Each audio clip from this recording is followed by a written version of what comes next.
जय माता दी। नवरात्र के इस पावन अवसर पर हम आपके लिए लेकर आए हैं एक विशेष भक्ति सीरीज, नवरात्र की 9 दिव्य कहानियाँ। आने वाले 9 दिनों तक हर दिन हम सुनेंगे देवी दुर्गा के एक स्वरूप की एक प्रेरक कथा, माता शैलपुत्री से लेकर माता सिद्धिदात्री तक। हर वीडियो में आपको न केवल उनकी अद्भुत लीलाएं सुनने को मिलेंगी, बल्कि उनके स्वरूप और जीवन में मिलने वाली शिक्षाओं का भी विस्तार से वर्णन मिलेगा। यह कथाएं आपको शक्ति, श्रद्धा और सकारात्मक ऊर्जा से भर देंगी। आज हम शुरुआत कर रहे हैं माता शैलपुत्री की अद्भुत कहानी से। आइए देवी की महिमा का गुणगान करते हुए अपनी नवरात्रि को मंगलमय बनाते हैं। पौराणिक कथा के अनुसार द्वापर से पूर्व सतयुग में ब्रह्मा जी के मानस पुत्र दक्ष प्रजापति की कन्या सती थी। सती ने भगवान शिव को अपने हृदय के स्वामी के रूप में स्वीकार किया और फिर उनसे विवाह कर लिया। लेकिन दक्ष प्रजापति को शिव जी का तपस्वी वेश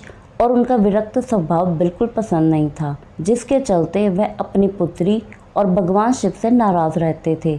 एक बार प्रजापति दक्ष ने विशाल यज्ञ का आयोजन किया, परंतु अपने पुत्री और भगवान शिव को आमंत्रित नहीं किया।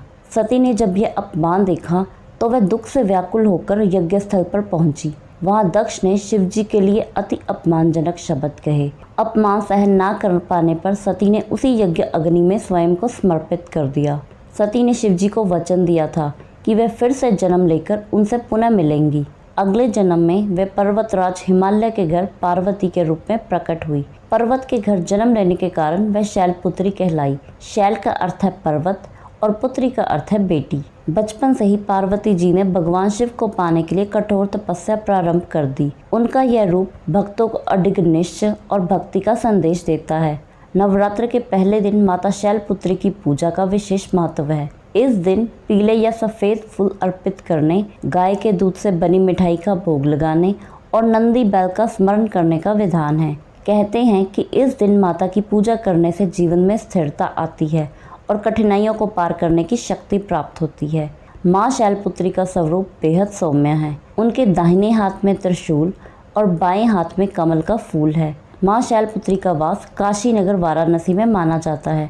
वहाँ उनका एक बेहद प्राचीन मंदिर है, जिसके बारे में मान्यता है कि यहाँ माँ शैलपुत्री के सिर्फ दर्शन करने से ही भक्तजनों की मुरादें पूर्ण हो जाती हैं। कहा तो यह भी जाता है कि नवरात्र के पहले दिन यानी प्रतिपदा को जो भी भक्त माँ शैलपुत्री के दर्शन करता है, उसके सारे वैवाहिक जीवन के कष्ट दूर हो जाते हैं। क्योंकि माँ शैलपुत्री का वाहन वृषभ है, इसलिए उन्हें वृषारूढ़ा भी कहा जाता है। माता शैलपुत्री हमें यह सिखाती है कि चाहे परिस्थितियाँ कितनी भी विपरीत क्यों न हो, धर्म और प्रेम के मार्ग से कभी विचलित नहीं होना चाहिए। जैसे माता ने दृढ़ संकल्प से पुनः जन्म लेकर अपना वचन निभाया, वैसे ही हमें भी अपने संकल्पों को निभाना चाहिए।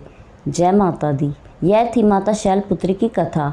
अगर आपको यह वीडियो पसंद आई हो तो वीडियो को लाइक और चैनल को सब्सक्राइब करना बिल्कुल ना भूलें, ताकि नवरात्र की अगली दिव्य कहानियाँ आप तक समय पर पहुँचे।